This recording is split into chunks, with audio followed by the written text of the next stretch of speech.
Thank you for joining me today, Juan Pablo. Let's get started by learning about your background.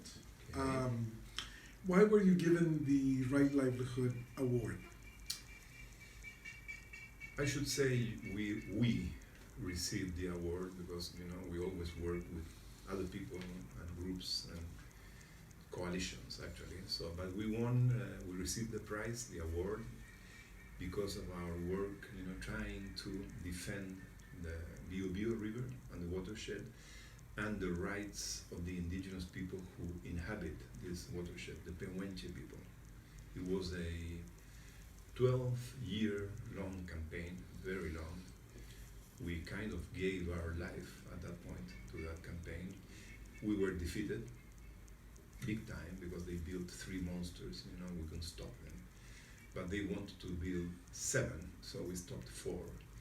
And maybe more important, we somehow, changed the energy policy of the country. We took away the social license for large hydroelectric dams. And then they tried again 10 years after with another huge project in Patagonia, the Hidroaicén project. And on the basis of what we learned, the good and bad, or good and hard lessons that we learned with the Bio campaign, we were able to totally defeat this Hidroaicén project that would have degraded Chilean Patagonia, the Aysén region, with 5 dams and all the transmission lines and all that.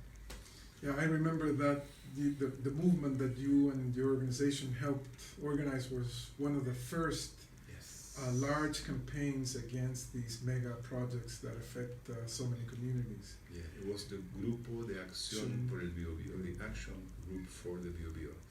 And something that is super important for me, it has to do with my history, back and whatever, but tell us a little bit about that. How you came to be involved, what was the path that you followed to lead you to a Grupo de Acción? I studied biology first in the science faculty in the University of Chile. I did 2.5 years of biology, and then I dropped my studies because I was starting to play in a musical group, Blops. And the group started demanding my full time.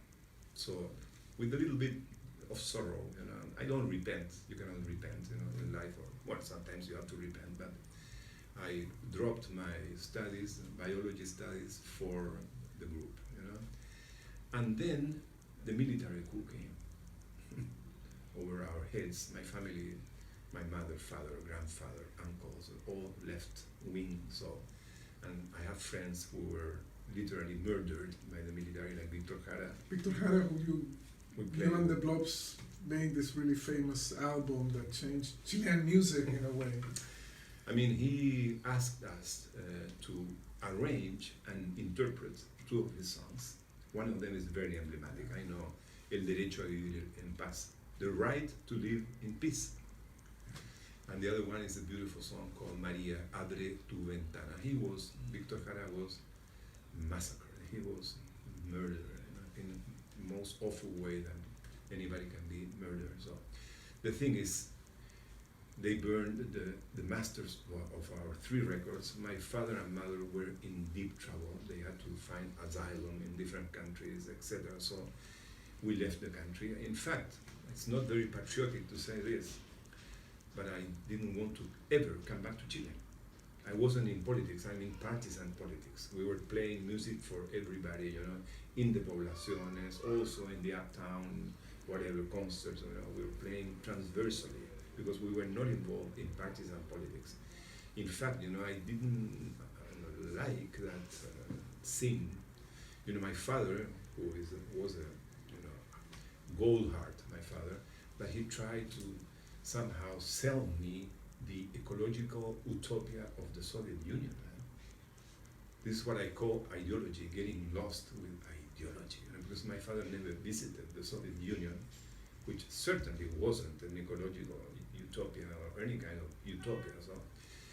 So we weren't in trouble in that sense. I had my passport, I was a hippie, I was a musician, whatever, but I didn't want to come back to Chile. I saw atrocious things, corpses lying around the streets and, rolling down the river, in the Mapocho River, corpses, so awful. So I went to Canada, but in my way to Canada, I visited my mother. Had found asylum in Ecuador, and I studied in a high school, French high school, Alliance Française, extremely Eurocentric, very looking down at South America in general, Latin America in general, and explicitly, very, how you say this, despectivos? Looking down, at devaluing the experience of Latin America, and not even mentioning indigenous peoples. I mean, originarian, as we say, pueblos originarios, ancestral people. So I visit my mother in Ecuador on my way to Canada, and I see indigenous peoples in the streets of Quito. I was a musician. I was really, like hit, like with a lightning. I experienced like an epistemological rapture, because I realized they had told me the history in a wrong way, because somehow the impression they gave us that indigenous peoples were living fossils. The only destiny they could have is assimilate or disappear, perish or whatever. And just by the music that I started, Andean music that I heard, I said, wow, there is a richness here, a depth, a cultural depth, unbelievable. And in fact, this is kind of funny, I discovered Indo-America from the library of York University in Toronto, where I went to study, you see. I started listening to ethnic music. In fact, I studied African drumming. I studied Mridangam, the drum of South India. And then through looking into pictures, and I got into seeing, the appropriate technologies of the Inuit, the igloo, the kayak, and the domestication of all the legumes and cereals that feed the whole of humanity today.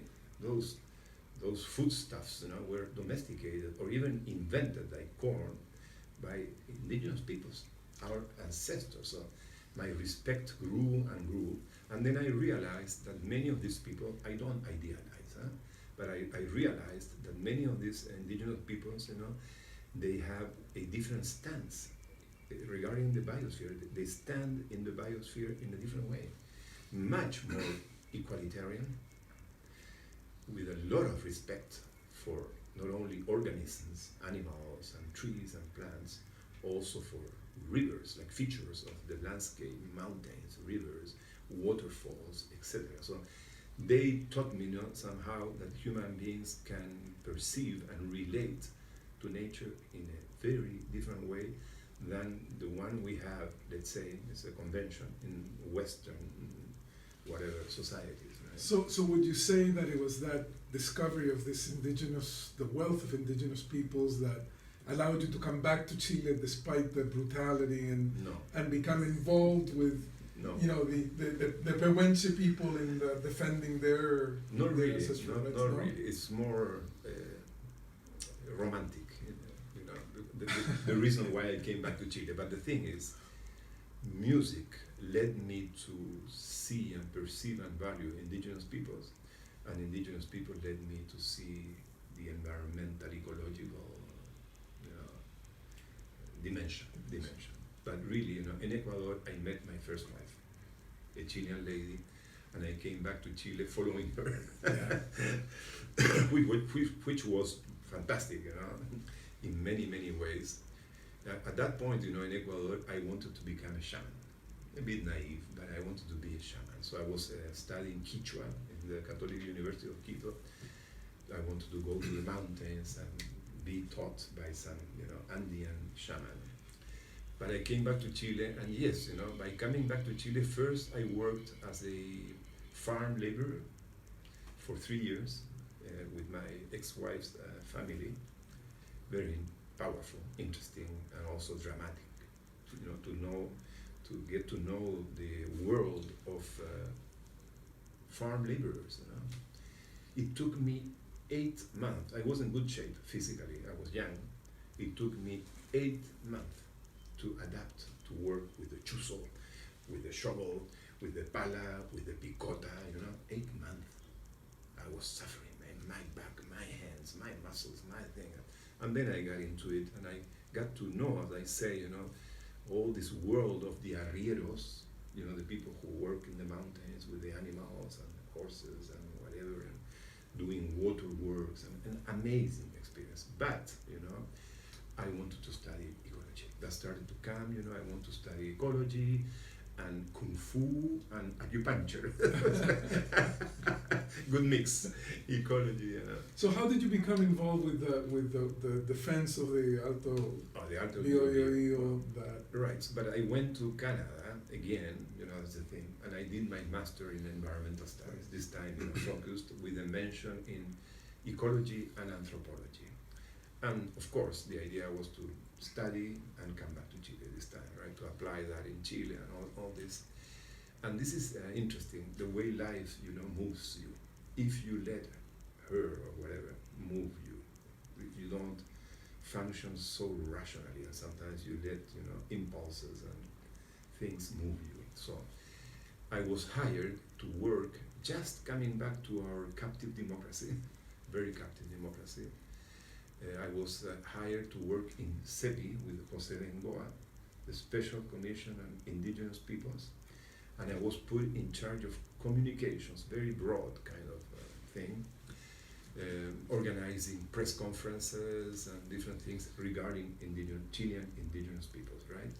And then I got a call from ESPN, who wanted to do a descent of the Bio River because a North American ethnobotanist, Catherine Bragg, had sent information to Friends of the Earth Washington that there was a project, a dam project in the Bio. We didn't know. This lady, by working on the plants in Upper Bio, heard about this project and sent this information to Washington, and ESPN did their job well and found out that there was this plan to dam the Bio. And ESPN calls me. I was in charge of communications, I received the call. And finally I was invited to do this run of the Bio River, and I invited the son of our president at that point, Patricio Elwin, Jose Elwin, who is a lawyer, him, expert in international indigenous legislation and all this. And again, magic and mystery. They chose exactly to run the river with us. On kayaks or rafts? And rafts and canoes. But the canoes with floaters inside, because if you turn, the river is quite turbulent. So they put these floaters inside the canoes. Canoes, rafts, and kayaks. They put us in a raft. And they chose exactly the stretch that was going to be flooded by the Pangue project, the first dam project in the Bio. And the guide, our guide, the oarsman, right, the North American with a Mohican haircut, Gary Lemmer, I remember his name, Gary Lemmer. I find him in Facebook sometimes, He was a ecologist, let's say, or whatever. So we have the intervention of a North American ethnobotanist, Catherine Bragg first, and then ESPN comes in between, and then our guide, Gary Lemmer, hey guys, all this is going to be flooded. He was an ecologist, he knew about this, So this North American, guy nudging us, the Chilean guys, hey, this is going to be, this could be destroyed. So we came back to Santiago with Jose, totally, absolutely desperate. We have determined, we have to do something about this. This is not possible. And we started the Bio defense campaign with zero budget. In fact, we started with $500 that one of the kayakers donated to us to rent a little one-room office, and that's the way the campaign started. But what I was going to say, Fernando, which is important, related to everything we have been talking about, we had this illumination, I don't know how to say this, to fight the dams as a symptom of a much deeper disease of our development model in Chile, extractivism and all this, we fought the dam as a symptom, that the disease is the development. It's very crazy because this is 1990. Yeah. Even leftist people, what are you talking about? The modelo de desarrollo, the development mode, what is that? Mega mining, plantations, industrial fishing. This was like super. I don't remember exactly how, in our brains, we saw so clearly, that the problem in Chile was structural. And then we discovered, and it took me years to put together 3 slides of a PowerPoint that I had, that I've been using throughout many of these campaigns, because we discovered that the problem was the 1980 Constitution, the 1981 Water Code, infamous Water Code, the 1982 General Law of Electrical Services, it's a mining decree, and the mining code.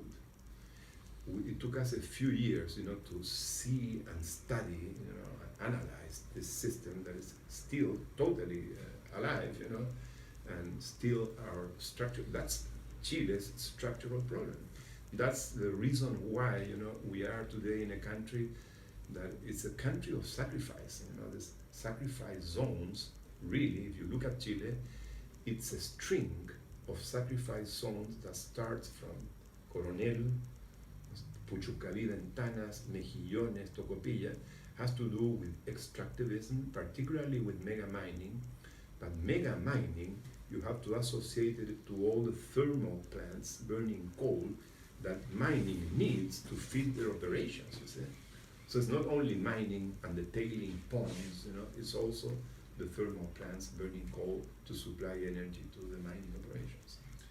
So you've described this amazing personal journey of learning, of combining different knowledges, of different practices that led you to become involved in that campaign, that led you to be awarded this prize for the defense of the river. What would you say are the projects that you're working on now? What have you learned from that experience? How do you incorporate that really marvelous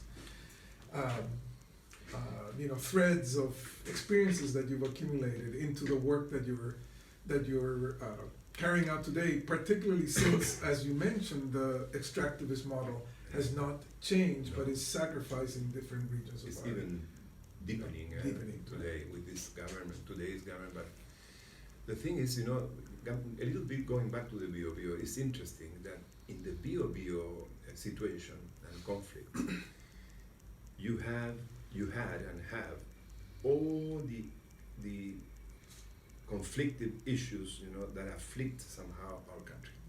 There was like a confluence, because you had the ecological issue. It's a universe, the destruction of a watershed, of a fluvial ecosystem. Then you had the issue, it's not an issue, but I don't know how to say this, the dimension of indigenous peoples.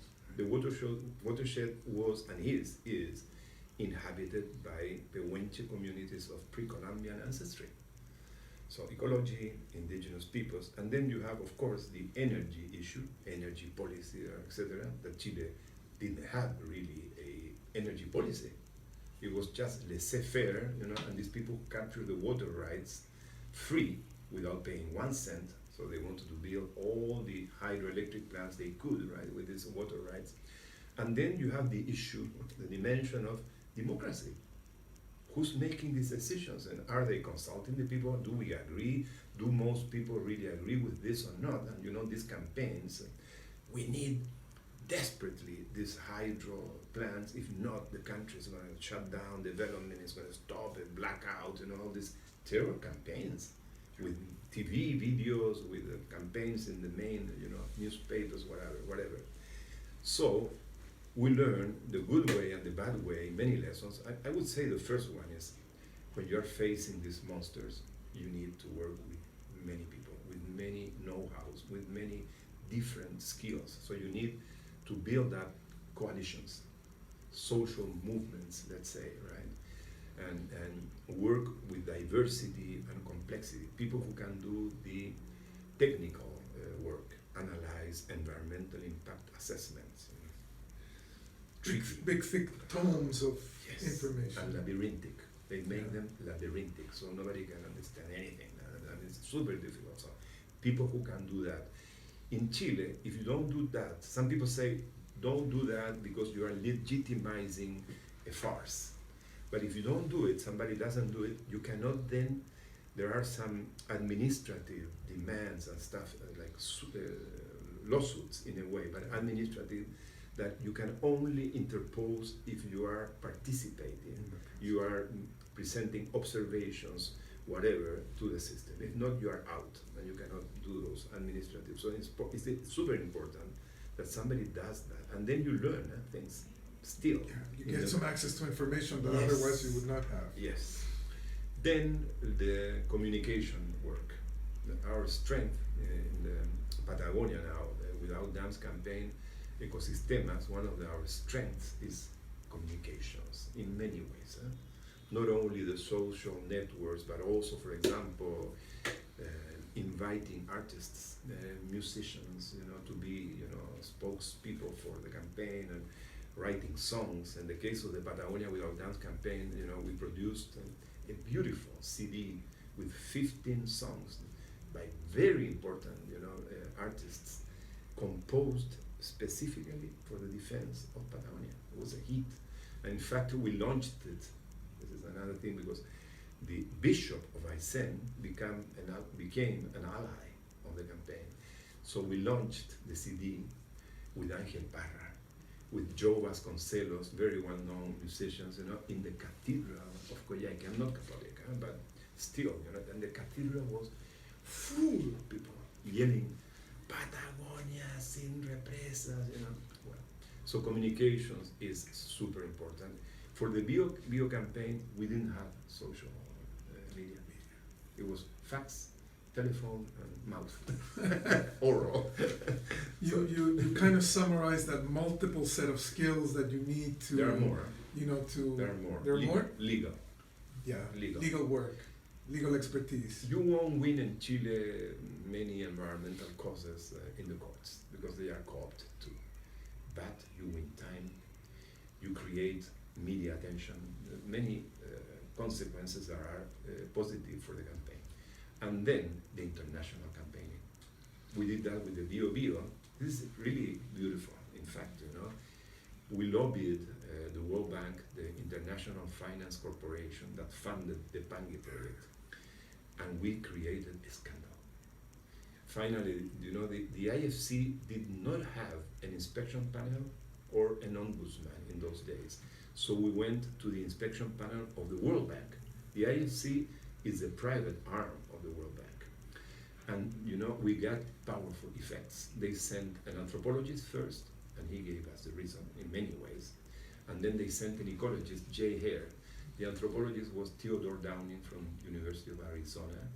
The report was heavy, criticizing really strongly the project and saying there was a risk of dismantling the Pehuenche community with the project, which is something that actually kind of happened. It's very hard to say. So, and then they say, this is the history of the IFC. If you look at the webpage of IFC, our ombudsman was created, because of the Bio campaign. Talk about, an effect. The local having an impact on these global policy-making institutions. So change can be brought about through these mysterious, magical ways in which life works. Which doesn't mean that they work very well at all, and that they don't have really teeth. Right. They are totally. It's much the board of the IFC has much more power than the inspection panel, or the ombudsman. The ombudsman can say this project is not good, and the board can override that decision. In fact, now we have presented complaints before the inspection panel of the IDB, International Development Bank. It's got another name now, a new name, and the inspection panel of the IFC regarding the Alto Maipo project. Yeah. And it's taken them months and years, to finally produce a report about it. But I was talking about the international campaign, right? That was the effect of the Bio campaign. And in the case of the Patagonia without dams, because we learn all these lessons, you need to confront all these dimensions if you want to really achieve something. And some of these dimensions are going to be lost, you know. Others are going to get traction and have some effect, others more, others less, whatever. So the project in Patagonia was first controlled by Spanish Endesa that had bought Chilean Endesa, you know. Scandal. Privatized at Yes. a below price. Yes, Right. all scandalous. And then we started a beautiful campaign, and this is very moving for me. Why should Spanish people move defending Patagonia in Chile, which could be 14,000 kilometers away or something like that? You know, Why should they care? Because people now know, you know, that it's one planet, it's one humanity, it's all interconnected. We all are interdependent, you know. And then, of course, also the Spanish people and then the Italian people, because then Spanish Endesa was bought by Enel from Italy.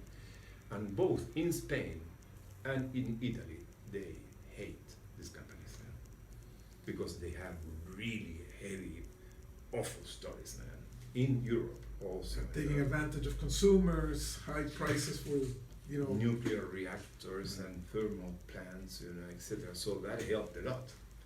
Okay, let's go after these guys because we don't like them at home either, right? So let me close this conversation yes. by emphasizing that one of the goals of the Right Livelihood College at the University of California, Santa Cruz is to support on-the-ground work with laureates like you, and you know that other laureates are doing worldwide. So what might become possible if students, faculty, and the Right Livelihood laureates such as yourself were to collaborate on the issues of common concern, like what you have described?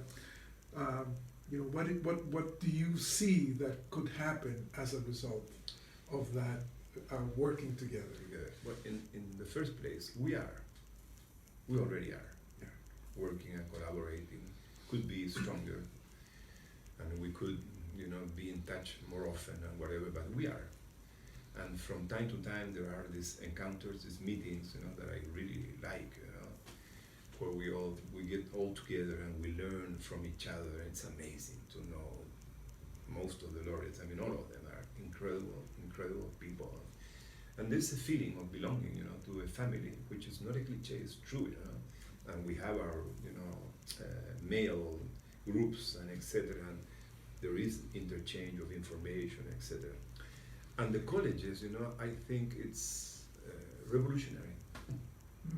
Because, you know, the universities, and I don't want to criticize any more things, you know, but people, you know, they fall into this specialization. It's like allopathic medicine, that people know the ultimate detail about a cell in your heart. And nobody's looking at the whole body, you know, at the person, and his dreams, how he eats, how he sleeps, or whatever, just the organ. And university tends to become like that, you know, people who are incredibly specialized and fantastic, you know, but like in tunnels, and nobody's integrating. And I think that the laureates in general and these colleges do the job of integrating, of the systemic analysis, the systemic view, the more holistic approach, you know. You know, the way I work with the students, I try to connect personal ecology, you know, to regional ecology, national ecology, world ecology, you know, and beyond.